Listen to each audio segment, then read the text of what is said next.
Recordemos que ya hemos pasado la primera etapa de la tribulación, 3 años y medio, y estamos entrando en los siguientes 3 años y medio.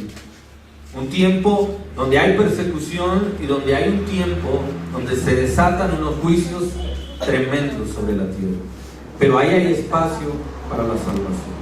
Lo primero que vamos a estudiar en esta mañana es acerca del capítulo 7. Dice en algunas de sus Biblias, algunos exégetas en la traducción bíblica han puesto un título.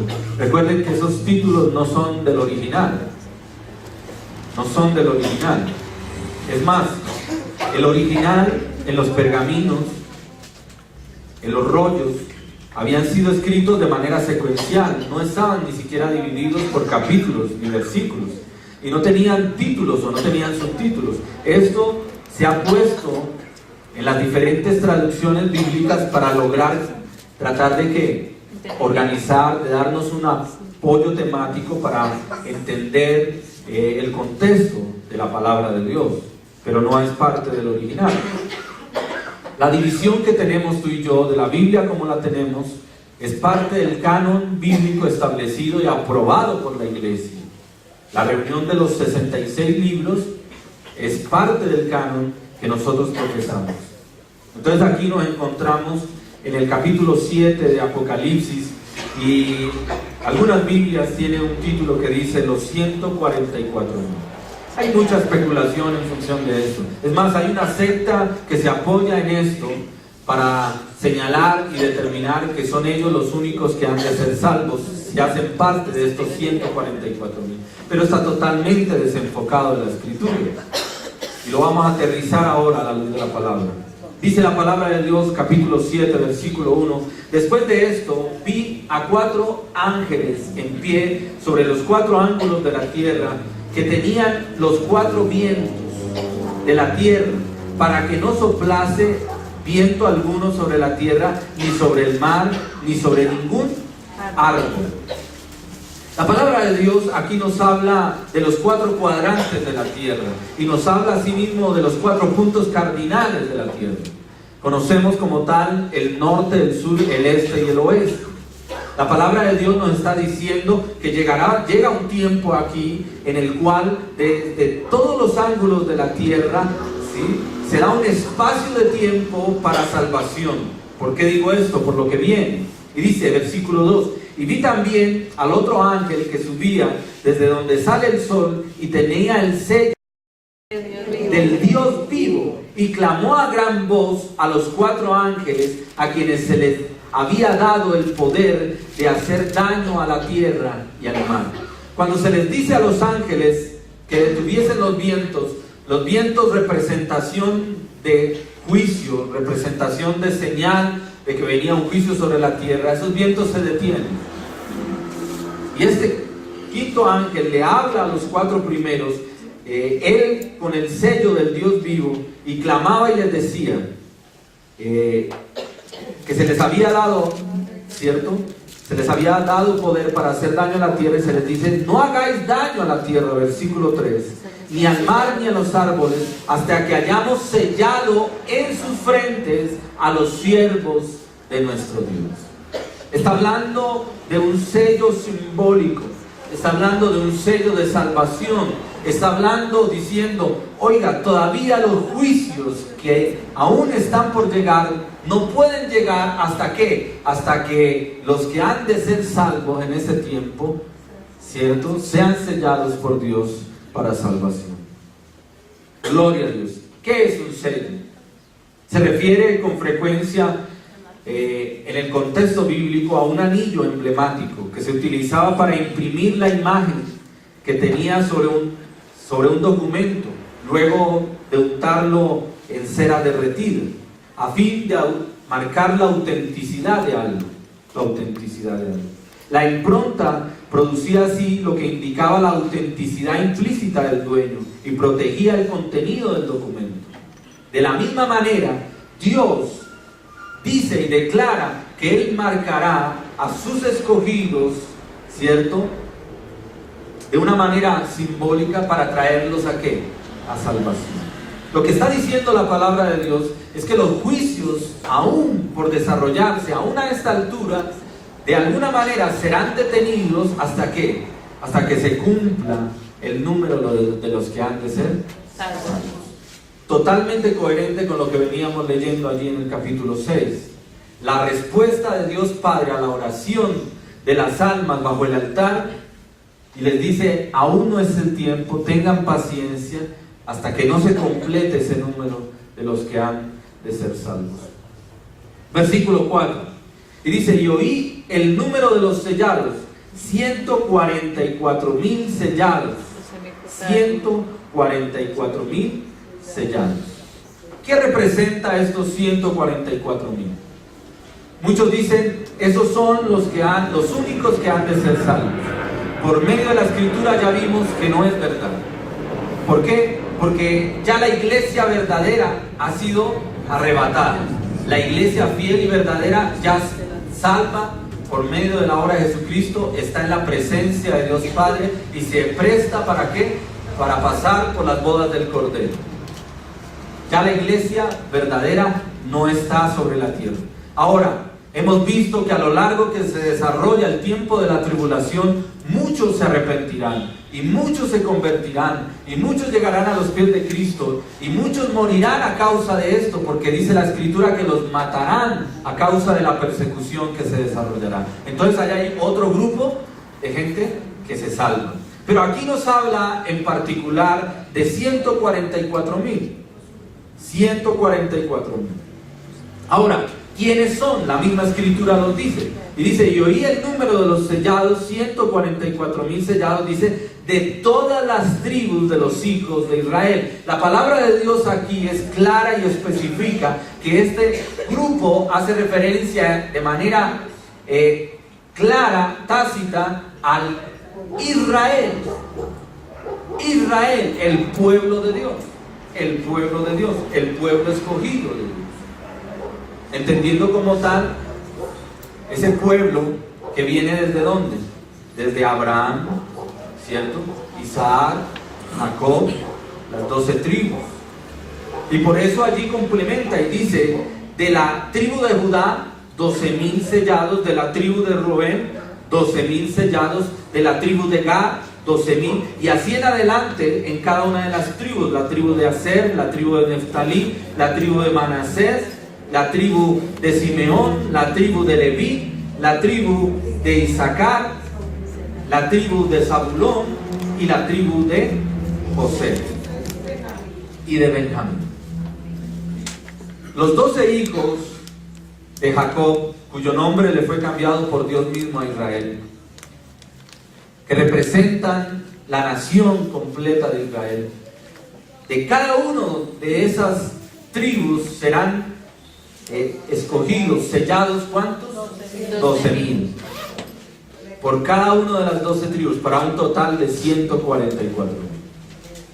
Ahora, ¿quiénes son estos? ¿Por qué de manera específica son ellos?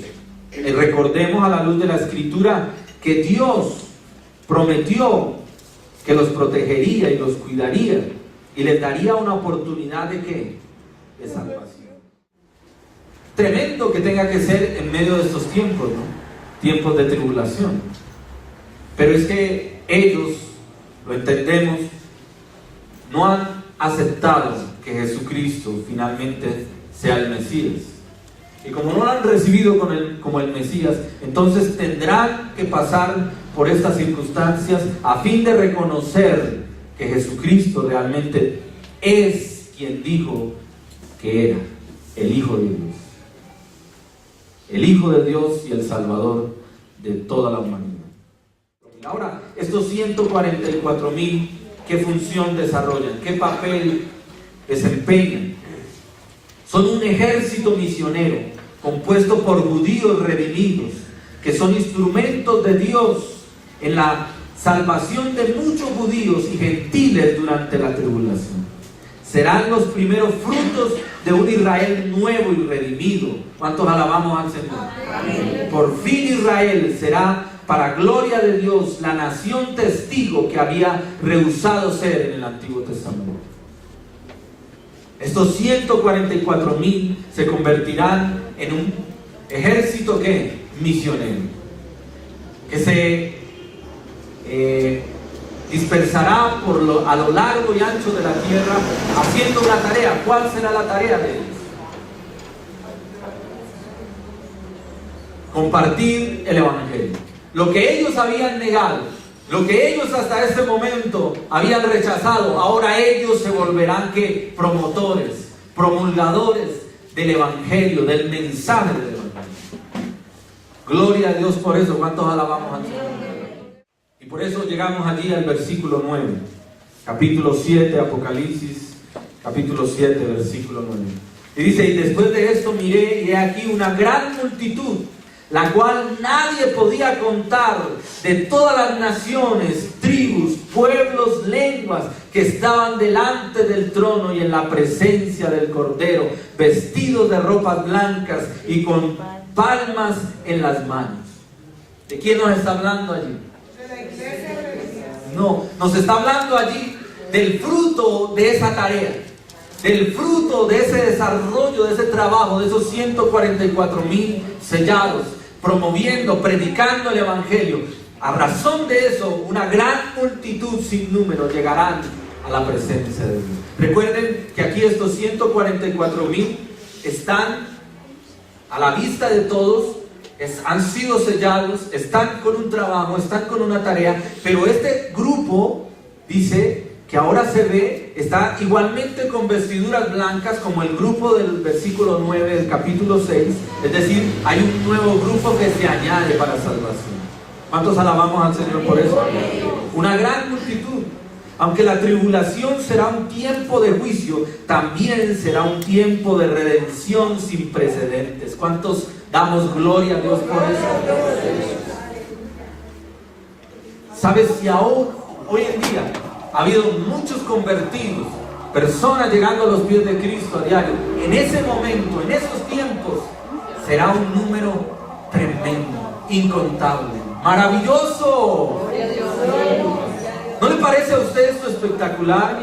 Que aunque en medio de las circunstancias de muerte, de crisis, el anticristo en su máxima operación, la muerte alrededor, homicidios por doquier, sin embargo se levanta un tiempo, se abre una ventana de salvación. Gloria al que vive por los siglos. Y por eso dice allí, continúo leyendo, dice que allí miré y aquí una gran multitud, ¿cierto? Que nadie podía contar, de todas las naciones, tribus, pueblos y lenguas. ¿Y estaban dónde? Delante del trono y en la presencia del Cordero, y vestidos ya de ropas blancas, es decir, lavados, santificados, purificados. Amén. Es el aspecto purificador de la salvación. Y dice, ¿en la sangre de quién? Del Cordero. ¿De quién? De Jesucristo. Se refiere esto al sacrificio expiatorio de Jesucristo, que alcanza y cubre ¿a quién? A estos que han venido y han llegado arrepentidos. Versículo 10. Y dice, y clamaban a gran voz diciendo, la salvación pertenece a nuestro Dios que está sentado en el trono. ¿Y a quién? Y al Cordero, a Jesucristo. Comienzan estas personas que se van sumando, que van llegando allá, luego de la acción misionera, de estos 144,000 que predican el evangelio, y muchos van convirtiéndose. Y recuerde usted que la bestia, el anticristo y todas sus fuerzas y el falso profeta que veíamos los persiguen, y en la medida que ellos no se dejen sellar por el anticristo, empezarán a morir. Y como lo dice el capítulo 20, serán decapitados, y muchos de estos empezarán a llegar ¿a dónde? Al cielo, y recibirán ropas que blancas. Y esto a usted no le parece, es una situación que muchos dirían, no, pero esto es de película. Pues hermano, es como si fuese de película. Y Juan lo está viendo en primera plana, está en primera fila, en fila preferencial. Tiene la tarjeta VIP. Y como si lo dijera el pastor John MacArthur, tenemos el privilegio de nosotros echarle ahora en ese momento una mirada hacia el futuro por medio de la Escritura. Ahora, ¿qué dice allí? Versículo 11. Y todos los ángeles estaban en pie alrededor del trono y de los ancianos y de los 4 seres vivientes, y se postraron sobre sus rostros delante del trono. ¿Y qué? Y adoraron. ¿Cuál va a ser la tarea? ¿Cuál va a ser el fin último de todos los que hemos de ser salvos? Adoración constante, continua, permanente, perpetua. Gloria a Dios. Entonces estos que han sufrido, que han pagado con sus vidas, también van a llegar allá. Y van a llegar a ese tiempo de ¿qué? De adoración. Recuerden que la iglesia ya está allí. Habla de los 24 ancianos, los tronos allí que representan a la iglesia. Habla de los 4 seres vivientes. Habla de los ángeles sin número alrededor que están adorando, que están alabando. Gloria a Dios por eso. Gloria a Dios por eso. Versículo 12. Diciendo amén. La palabra amén, ¿qué significa? Adoración al Dios Todopoderoso, único, digno de ser alabado, merece un amén. Gloria al Señor. La bendición y la gloria y la sabiduría y la acción de gracias y la honra y el poder y la fortaleza sean de nuestro Dios por los siglos de los siglos. Amén. 7 atributos se mencionan allí de la naturaleza divina de Dios. 7 aspectos celestiales allí en su entorno. ¿Ustedes lo pudieron leer allí? Gloria al Señor. 7 características. Aleluya. Luego dice el versículo 13. Entonces uno de los ancianos habló diciendo, ancianos que representan ¿qué? La iglesia. Dice diciendo, estos que están vestidos de ropas blancas, ¿quiénes son y de dónde han venido? No estaban con ellos al principio. Han llegado ahí. Llegaron, aleluya, y fueron también vestidos de ropas blancas. Qué hermoso eso, amén. Y entonces yo le dije, versículo 14, yo le dije, Señor, tú lo sabes. Y él me dijo, estos son los que han salido ¿de qué? De la gran tribulación. Y han lavado sus ropas y las han emblanquecido en la sangre del Cordero.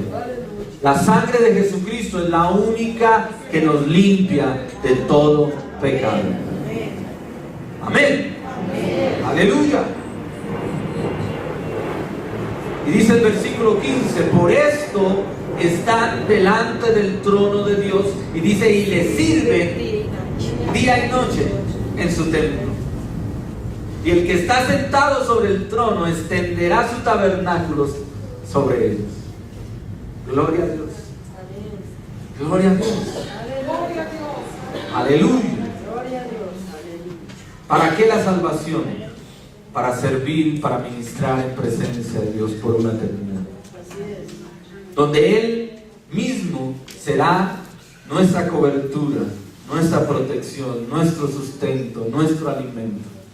Allí en el cielo ya no hay tabernáculo, pero de manera simbólica expresa la Escritura que Él mismo extenderá su tabernáculo. Está diciendo que Él mismo extenderá su presencia y su cobertura sobre ellos. El tabernáculo, símbolo de la presencia de Dios. Dios mismo sustentando a sus escogidos. Qué hermoso eso, hermano.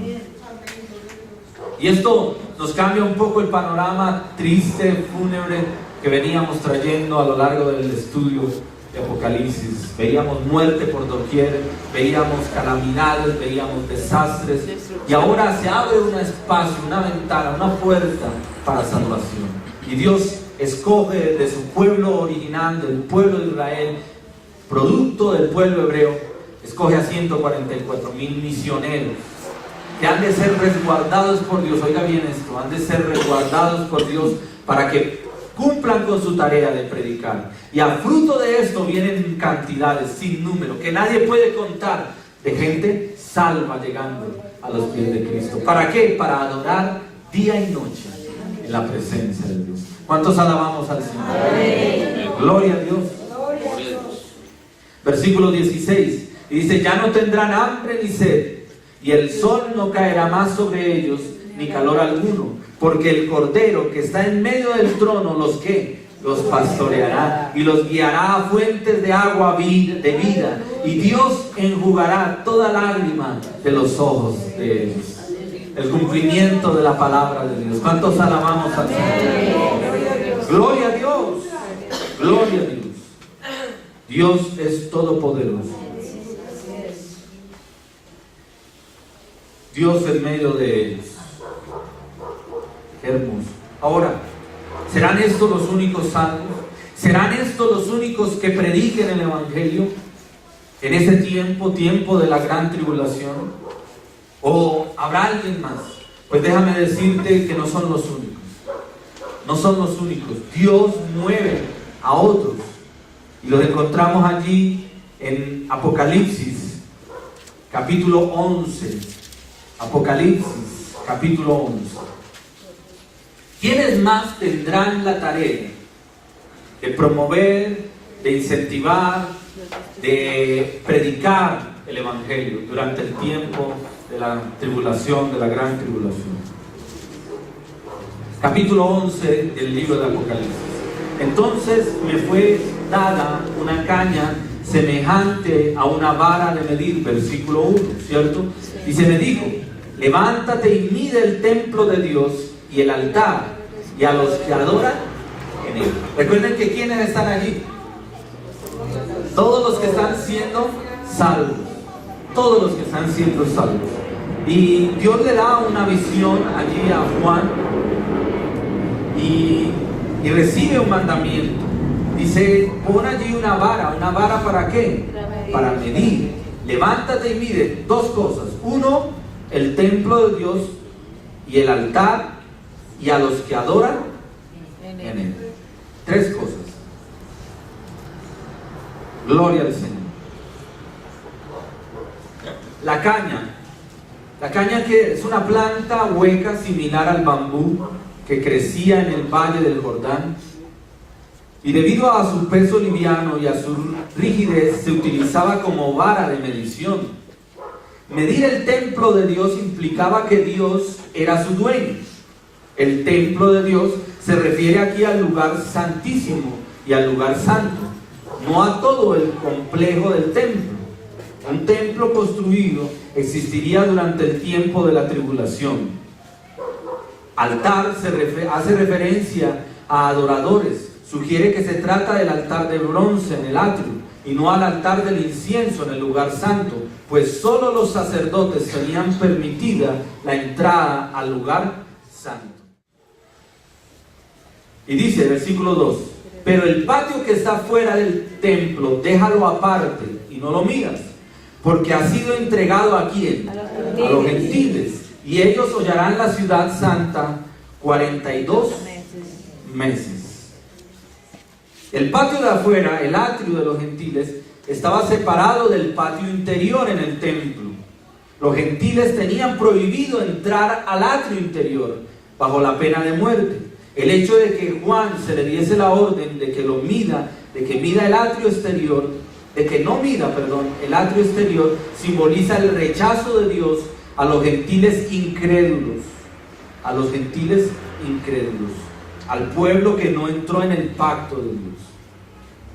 Cuando dice y hollarán la ciudad santa, hace referencia a todos los pueblos que han de alguna manera usurpado la ciudad de Jerusalén. Asiria, Babilonia, Media y Persia, al igual que Roma, oprimieron a Jerusalén. Pero este versículo se refiere en específico a la destrucción y a la opresión devastadora de Jerusalén por parte de las fuerzas de ¿quién? Del anticristo. Gloria al Señor. 42 meses, un periodo de 3 años y medio. Cubre la segunda mitad de la tribulación y coincide con la carrera ostensible de la maldad del anticristo. Durante este mismo tiempo, los judíos serán protegidos por Dios mismo en el desierto. ¿Cuántos alabamos al Señor por eso? Gloria a Dios. Versículo 3. Y dice: y daré a mis 2 testigos que profeticen por 1260 días. ¿Vestidos de qué? Surgen allí 2 nuevos personajes. Ya hablamos de los 144,000, su trabajo, su esfuerzo predicando, promoviendo el Evangelio para que muchos sean salvos. Ahora se añade, en medio de esos procesos, en medio de este proceso, entre el sexto sello y el séptimo sello, el último sello que declara el juicio final, hay un tiempo también de predicación por medio de dos testigos. ¿Quiénes son? ¿De dónde salieron? Es lo que vamos a escudriñar a la luz de la Escritura. ¿No empieza a añadírsele más contenido a todo eso? ¿Lo empieza usted a descubrir? ¿Le agrada eso? ¡Aleluya! Y dice, y daré a mis dos testigos que profeticen por un tiempo establecido, 1260 días. Tiempo claro, ¿no? 42 semanas o 3 años y medio. Gloria al Señor. Y dice que ellos vestidos de ¿qué? Cilicios. Una vestidura áspera de pelo de cabra o de camello. El uso de esta indumentaria era hecha con una clase de material para expresar una actitud de penitencia, de humildad y de lamentación. Eso lo encontramos a lo largo de la Escritura. Hay muchas referencias bíblicas para esto. No me voy a detener allí. Seguimos avanzando. Estos testigos están enlutados. ¿A causa de qué? ¿Por qué ellos están en luto? El cilicio era un acto, una manera simbólica de manifestar luto, lamentación, llanto, lamento, ¿no? Estos testigos están enlutados a causa de la perversión del mundo. 1, del juicio de Dios. 2, y de la profanación del templo y de la ciudad santa. ¿A manos de quién? Del anticristo. ¿A manos de quién? Del anticristo. Y dice el versículo 4, allí en Apocalipsis 11, estos testigos son los dos olivos y los dos candeleros que están en pie delante del Dios de la tierra. ¿A qué hace referencia esto? Hay mucha especulación al respecto de esto. ¿Quiénes son estos dos testigos? Cuya tarea es ¿qué? Nuevamente, predicar el Evangelio. Versículo 5 ahí en Apocalipsis 11. Si alguno quiere dañarlos, sale fuego de la boca de quién, y devora a sus enemigos. Y si alguno quiere hacerles daño, debe morir él de la misma manera.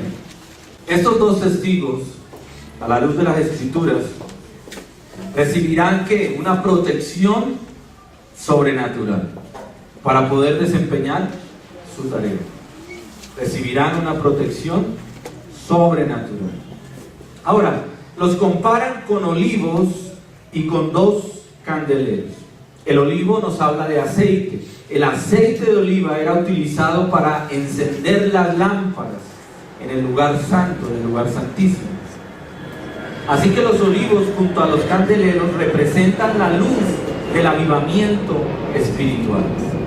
Note lo siguiente, en medio de toda esa situación de muerte, de caos por doquier, se levanta un tiempo de avivamiento, gloria al Señor. Se levanta un tiempo de un despertar espiritual. Y podríamos decir, bueno, es natural, luego de ver todo el desastre, luego de ver todo ese acontecer, luego de entender que la Escritura era real, de que lo que Dios había manifestado de tiempo antiguo se estaba cumpliendo, pues es de esperar que muchos lleguen a los pies de Cristo, ¿cierto? Desafortunadamente no es todos, no son todos.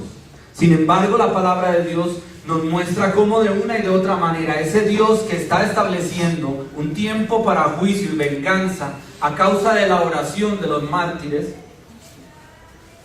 se da un tiempo precioso y mueve sus fichas de tal manera que muchos puedan llegar a la salvación.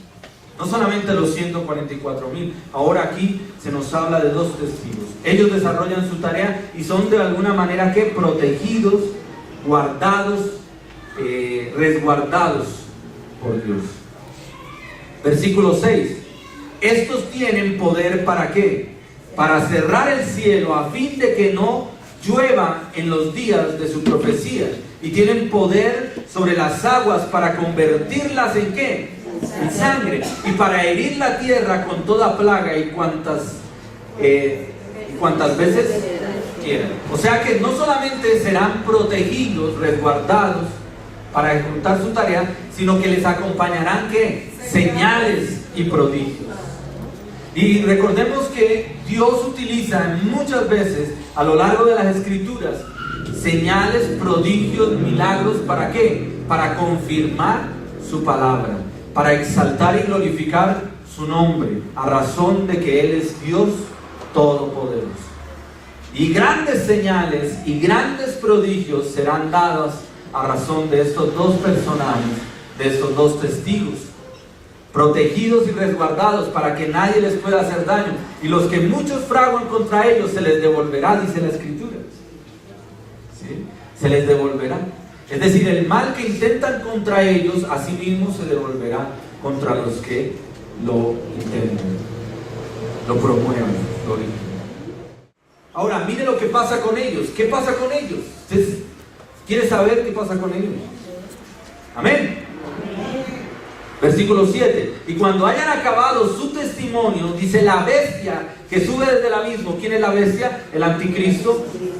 Cuando dice que sube del abismo, sube del lugar de muerte. Un símbolo de ¿qué?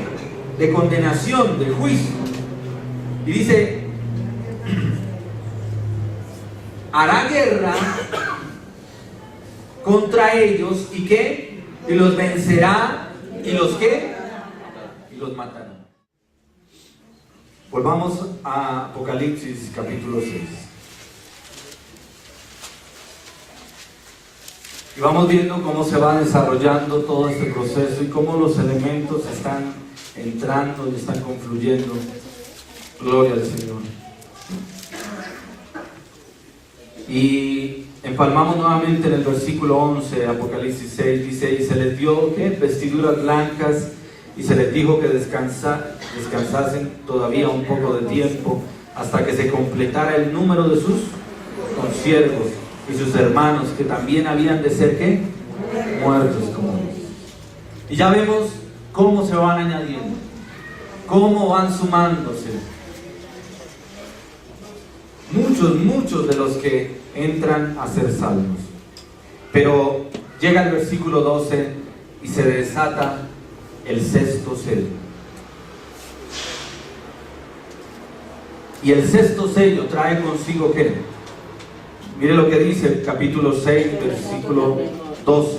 Miré cuando abrió el sexto sello, y aquí hubo un gran terremoto, y el sol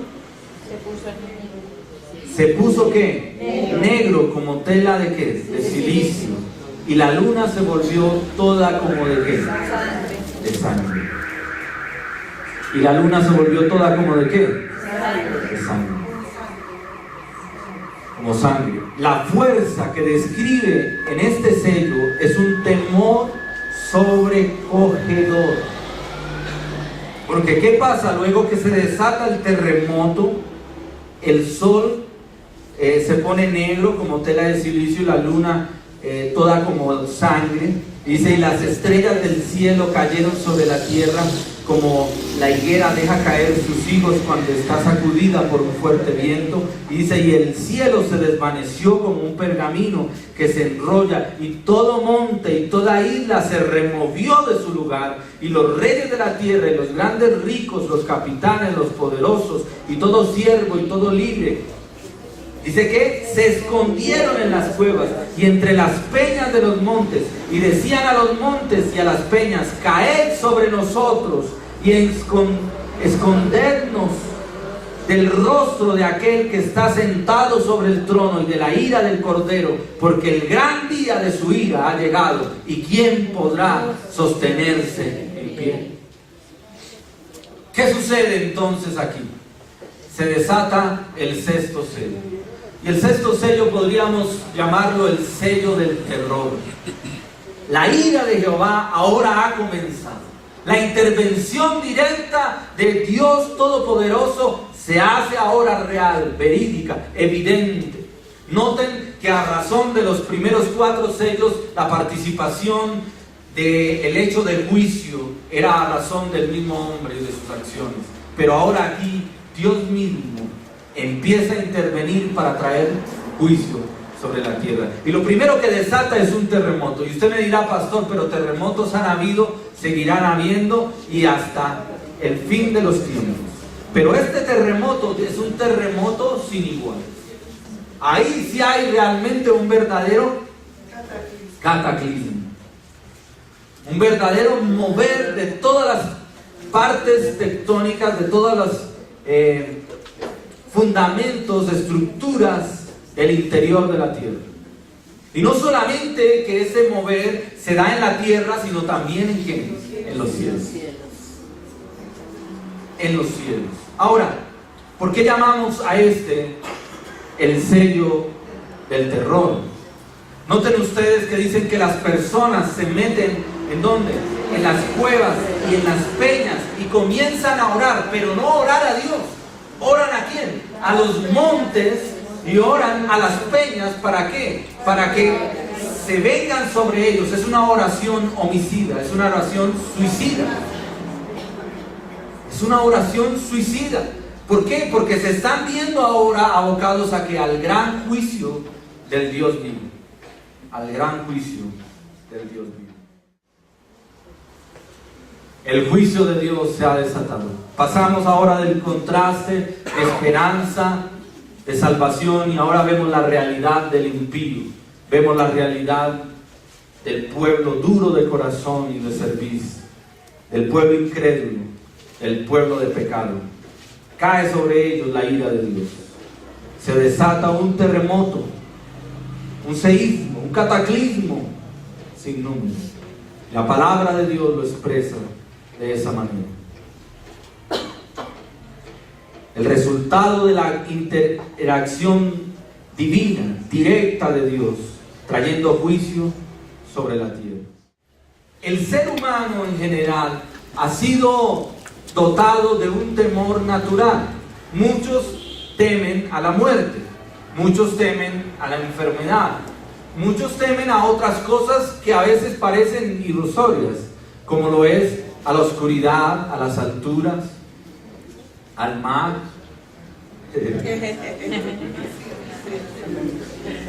Al encierro,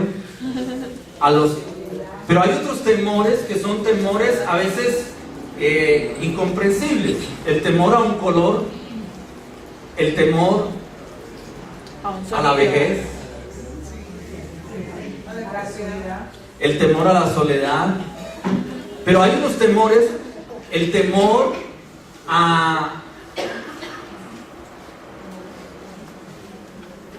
al día de mañana, el temor a algunos insectos en particular o a algunos roedores. Si es así, hay temores de ese estilo, pero no es de ese temor del que nos está hablando la palabra. Dice que hay un temor tal que ellos pedían a las cumbres, a las cuevas donde se escondían, que se vinieran sobre ellos para morir, para no caer en manos de ¿quién? Del Dios vivo. Ahora, hay un temor que es un temor que pasa a un nivel de fobia, un temor que es un temor de muerte, un temor de terror, un temor de pánico, ¿no? Es un temor de pánico. Es cuando el temor a las cosas normales se vuelve anormal, se incrementa en una escala máxima, se hace exponencial, en el sentido de que algo trae un temor tal que es capaz de paralizar o incluso de provocar la muerte, paralizar, inmovilizar o incluso traer la muerte. Ese temor se vuelve entonces pánico, es una fobia al máximo que se convierte en un terror absoluto. Y de ese terror es el que nos está hablando la Escritura. Un temor convertido en ¿qué? Pánico. En terror. ¿Por qué? ¿Por qué, hermano? Diga conmigo, porque el juicio de Dios ha llegado, se ha desatado sobre la tierra.